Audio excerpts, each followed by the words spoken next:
كل واحد فينا عنده نقطة محورية في حياته بيبتدي يدرك إن قد إيه هو كان بيتصرف بسذاجة قبل كده مع البشر.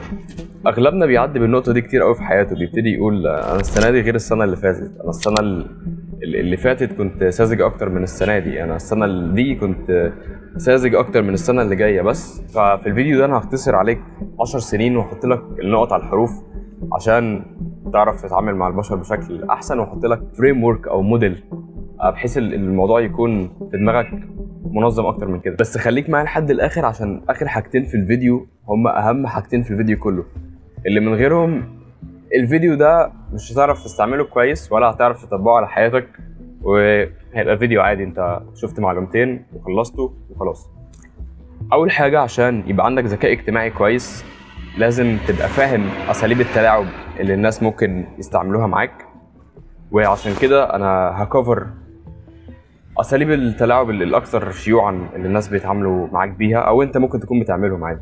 اول حاجه وهي الجيلت تريبنج، وده ان اللي قدامك يبتدي يحسسك بالذنب عن حاجه انت عملتها، اللي هو مثلا يعني بعد كل اللي انا عملته معاك ده انت تعمل معايا كده، انا ما كنتش اتوقع خالص ان انت تعمل كده، خيبت ظني فيك بصراحه. وده من اكتر اساليب التلاعب شيوعيا، وانت اكيد بتعمل كده، وممكن غيرك يكون بيعمل كده فيك وانت بتقع تحت الفخ ده. بس هي ممكن ما نقولش تلاعب، يعني اللي قدامك مش بيكون قاصد انه يتلاعب بيك، بس هي طبيعه بشريه للتلاعب مع الشخص اللي قدام. ومعنى كلمه تلاعب هي اللي انت تاخد الحاجه اللي انت عايزها من الشخص اللي قدامك. يعني في الحالات كلها ساعات التلاعب بيبقى وحش وساعات بيبقى كويس. يعني لو انت مثلا في البيزنس وفي نيجوشيشن بيحصل بينك وبين الشخص اللي قدامك، فساعتها اللي انت تتلاعب معاه او تبتدي تقنعه، ساعتها ناس بتقول ان التلاعب هو الاقناع، ساعتها انت هتاخد الحاجه اللي انت عايزها منه وهو هيكون مرضي وانت هتكون مرضي، فالتلاعب كويس. تاني حاجه وهي دي بقى تلاعب بجد، اللي بيعملها بيكون قاصد ان هو يعملها، وهي الجاز لايتنج. الجاز لايتنج اللي انا اوهمك بحاجه او ابتدي اللي انا اشككك في الذاكره بتاعتك. يعني مثلا ممكن اكون مع حد وابتدي اقول له انت نسيت باب العربيه مفتوح على فكره، وهو ما نسيوش مفتوح ولا حاجه. يبتدي يقول لك انا عملت كده، تقول له انت عملت كده، ويروح يتاكد من باب العربيه يلاقي ان هو فعلا مفتوح بس انت اللي فتحته. ومره على مره تبتدي تعمل نفس الموقف ده، اللي هو انت سبت الباب مفتوح، انت نسيت المفتاح في الباب، يبتدي يشك في الذاكره بتاعته. فلما تيجي انت يسالك على حاجه مثلا او يقول لك انت قلت كذا كذا، انا قلت حاجه؟ انا ما قلتش حاجه. خد بالك اللي انت بتنسى على فكره كتير قوي، ويبتدي يشك فعلا في الذاكره بتاعته ان هو بينسى كتير، وهو ده الجاز لايتنج. والشخص اللي بيعمل كده بيبقى 100% بيتلاعب بيك. تالت اسلوب هو اللاف بامبنج والسادن ديستانس، ده اللي هو انا اغمر الشخص اللي قدامي باهتمام، حب، سؤال، احسسه واديه فاليديشنز كتير بقد ايه هو شخص كويس وقد ايه هو البيرفكت، اجمل حد انا شفته في حياتي. الاسلوب ده ممكن تستعمله عادي في الريليشن شيبس، ممكن تستعمله في البيزنس برضو، لان البني ادم بيحب الفاليديشنز. فلما انا اجي اقول لك دلوقتي وانت بتتفرج على الفيديو، طبيعي انت احسن حد بتشوف الفيديو بتاعي على فكره، واللي خلاني اقول كده اللي انت فعلا دوست على الفيديو ومكمل لحد دلوقتي عشان تتفرج على الفيديو. انا بحبك على فكره قوي. بعد كده ابتدي اتعامل معاك باسلوب مش كويس، بعد كده ابتدي اسحب الفاليديشنز اللي انا اديتها لك دي، واسحب كل الاهتمام والحب اللي انا اديته لك. فانت تبتدي تتساءل هو ليه الشخص ده عمل كده؟ اكيد انا عملت حاجه غلط. فتبتدي تروح مع الشخص ده تاني وتعمل الحاجه اللي هو عايزها عشان ترضيه، ويبتدي يديك الفاليديشنز اللي هو كان بيديها لك قبل كده تاني. وده طبيعه في الهيومن نيتشر، لان الهيومن نيتشر دايما بتحب الفاليديشن وبتحب تحس ان هي محبوبه، بتحب تحس بالاهتمام، بتحب تحس ان في حد فعلا مهتم بيها. فعشان كده اكتر حد يعرف يتلاعب بيك، يعرف ياخد منك اللي هو عايزه، الشخص اللي فاهم هيومن نيتشر كويس. رابع حاجة هي playing the victim، هو لعب دور الضحية. لعب دور الضحية ده باين قوي ان الشخص اللي قدامك يكون باثاتيك، يكون مثير للشفقة، بيستعطفك ان انت تعمل حاجة هو عايزها. بصراحة انا شخصيا عمري ما الموضوع ده خال عليا، انا ما بحبش الناس المثيرة للشفقة، ما بحبش اي حد بيلعب دور الضحية ده، عمره ما صعب عليا تماما يعني. فحاول تفكر مع نفسك كده الاربع حاجات اللي انا قلتها لك دي، هل انت عملتها قبل كده او حد عملها معاك؟ ممكن. خامس حاجه وهي السلكتيف اونستي. السلكتيف اونستي هي اللي انت بتظهر حاجه صغيره قوي من الصدق عشان تبني عليها كذبه كبيره. وبصراحه انا شايف ان ده اكتر نوع من انواع المانيبيوليشن العيال الصغيره بتستعمله، واقصد بالعيال الصغيره وده فعلا في الهيومن نيتشر فينا فعلا، اللي هو ممكن لما حد يسالك سؤال اللي هو بصراحه كده انا عملت، وتقول حاجه صغيره انت فعلا عملتها، بس ما تقولش على الحاجه الكبيره، اللي هو انت شربت سجاير امبارح على فكره، فانت تتضايق كده وتقول انا شربت سيجاره واحده بصراحه، وانت اصلا مخلص علبتين. او انت عندك كام اكس، فيبتدي يقول 2 واحده بس بصراحه، مع انهم 5 أو 6. فالسلكتيف اونستي هي اللي انت بتقول حاجه صغيره عشان تبني عليها الحاجه الكبيره دي. وعشان تعرف بقى الشخص اللي قدامك ده بيكذب عليك ولا لا، اغلبنا بيعرف ان كان الشخص اللي قدامه بيكذب عليه ولا لا.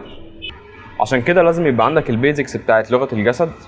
هسيب لك جايد صغير في الديسكريبشن بيتكلم عنها كويس، ولكن في بعض التريكس انت ممكن تعرف الشخص اللي قدامك ده بيكذب عليك ولا لا لو استعمل السلكتيف اونستي.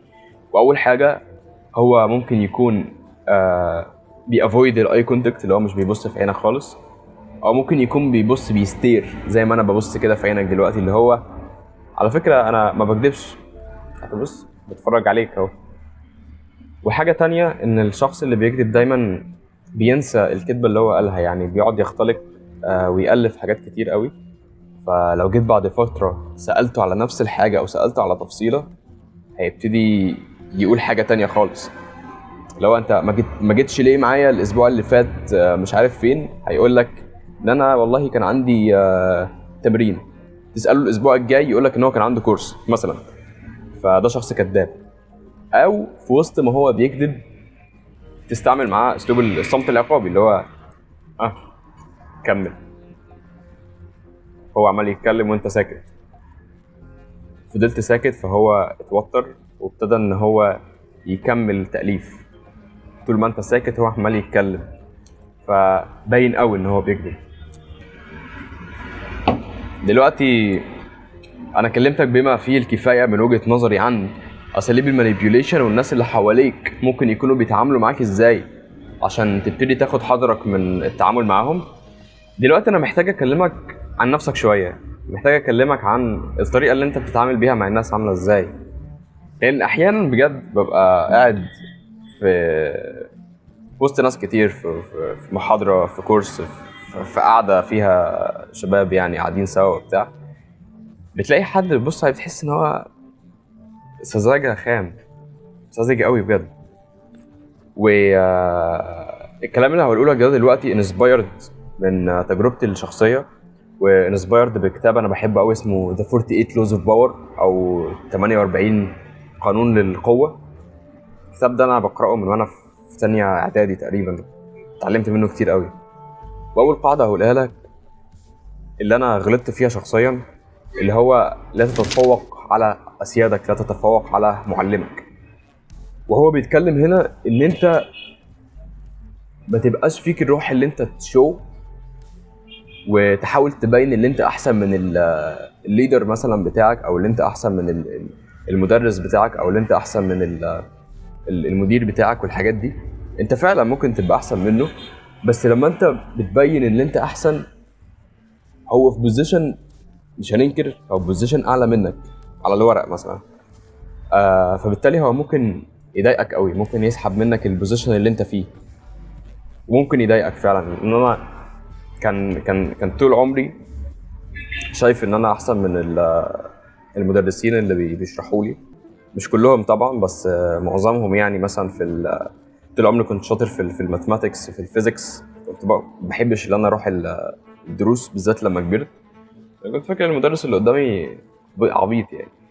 وساعة ما كنت بروح كنت بخلي شكله وحش قوي قدام العيال وفعلا الموضوع مش حلو على فكرة. الموضوع فعلا مش كويس خالص انك تعمل كده، لان بعد كده انا حصل مشاكل كتير بيني وبين المدرسين دي، او بيني وبين الاشخاص اللي انا ابتديت ان انا اقلل منهم قدام الناس لمجرد اللي انا احسن منهم. فلا، اوعى تعمل كده خالص. ما تاكلش الجو من حد اعلى منك في بوزيشن معين، ما تعملش كده. تاني حاجه مهمه قوي، بشوف الشباب المتحمس بيبتدي يعملها كتير، وهي ان هو بيتكلم عن النوايا بتاعته، بيتكلم عن الخطط بتاعته كتير. حاجه مهمه اللي انت تخفي النيه بتاعتك، وان انت تخفي الحاجه اللي انت عايز تعملها. اول حاجه، انت لما تعمل كده انت ما بقتش كتاب مفتوح قدام الناس، ما بقتش كتاب مفتوح اي حد عايز يضرك في حاجه يضرك فيها.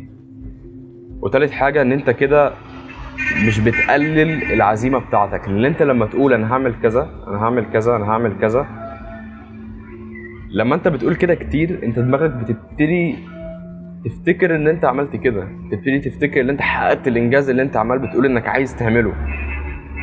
شكلك بجد بيبقى ساذج قوي قوي لما تقول اللي انت عايز اعمل كذا واعمل كذا واعمل مش عارف ايه، بس ما تبقاش دماغك متخلفه.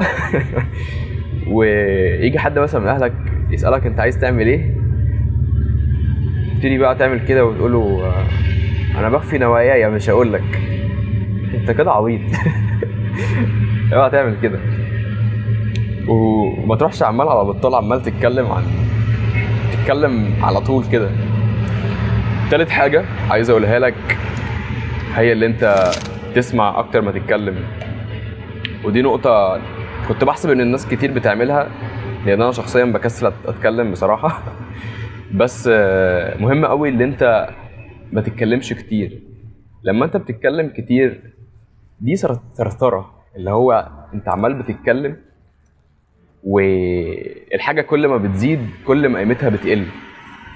كل ما تكون بتتكلم وتفتكر اللي انت كده مثلا بتبين نفسك اكتر، او تفتكر اللي انت بتقول كلام مهم، الناس مش بتكترث للكلام اللي انت بتقوله اصلا. محدش فعلا مهتم بالكلام اللي انت بتقوله، ان هو زيادة كتير قوي.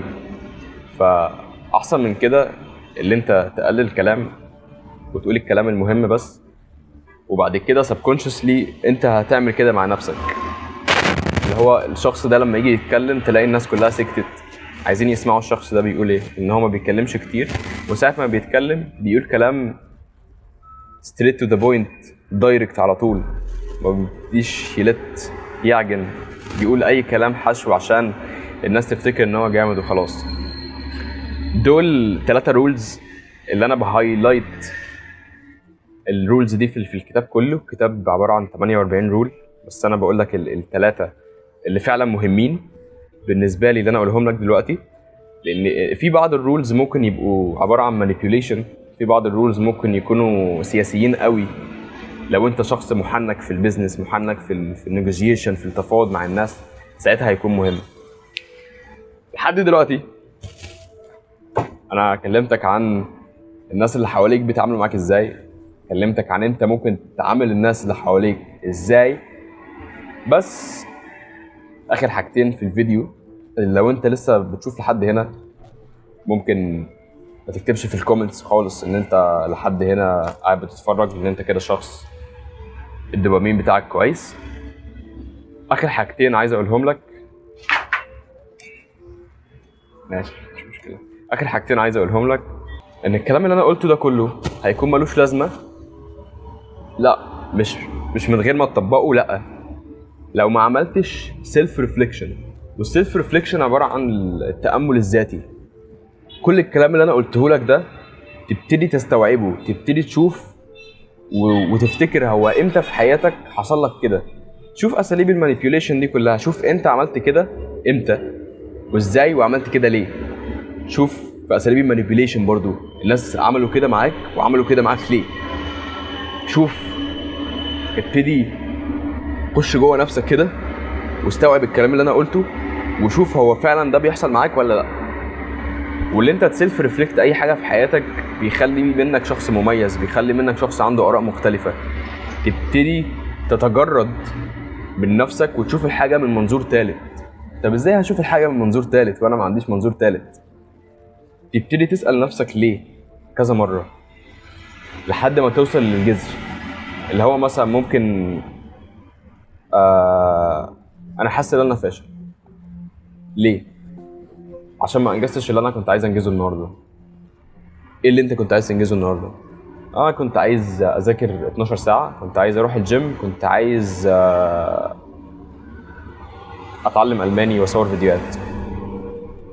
انت كده عندك امبوستر سندروم، اللي هو انت 12 ساعه ايه يا اسطى بتعمل ايه؟ انت كده بتوفر ترين. وممكن تسال نفسك ليه؟ عشان انا سوفت النهارده ليه؟ عشان حاسس ان انا ما عنديش شغف.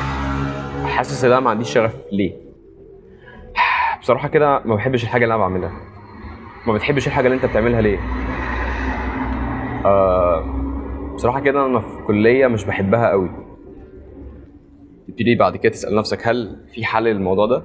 هل ممكن تحاول مثلا من الكليه؟ هل ممكن تتاقلم على الكليه؟ هل الكليه مسيطره على وقتك 100%؟ تبتدي تشوف مسيطره على وقتي 100%، ماشي خلاص ممكن ابتدي افكر في التحويل. مش مسيطره على وقتي 100%، خلاص ممكن ابتدي افكس شويه واشوف حاجه تانية اعملها. هو ده السيلف ريفليكشن. تبتدي تفكر بفريم ورك معينه وبشكل سيمبل اكتر. واخر حاجه اقولها لك وهي فعلا اهم حاجه، وسخ ايدك. انزل الشارع فعلا وابتدي اتعامل. ما ينفعش لحد دلوقتي مثلا ما تكونش اشتغلت، وما اقصدش بالشغل اللي انت تجيب فلوس بس، اقصد بالشغل اللي انت مش اللي انت مثلا تشتغل اونلاين واللي انت ما بتتعاملش مع الناس، لا، اللي انت تنزل فعلا الارض وتبتدي تشوف الناس اللي حواليك هيتعاملوا معاك ازاي. تبتدي تشوف المصطلحات بقى اللي هي الناس يقول لك اللي هو تبتدي تشوف فعلا الالعاب اللي الناس بتعملها في النص، ويبقى انت من الاول شايف الناس دي كلها هي بتعمل ايه وما تقعش في الالعاب دي فعلا. تبتدي وسخ ايدك. اول مره ابتديت ان انا اوسخ ايدي فعلا وانزل فيها الشارع كان مش فاكر من 4 سنين تقريبا. كنت اشتغلت كان اسمها سيلز وهي مش سيلز خالص. رحت الشركه بتاعتهم وهي كانت شقه حرفيا من الشركه.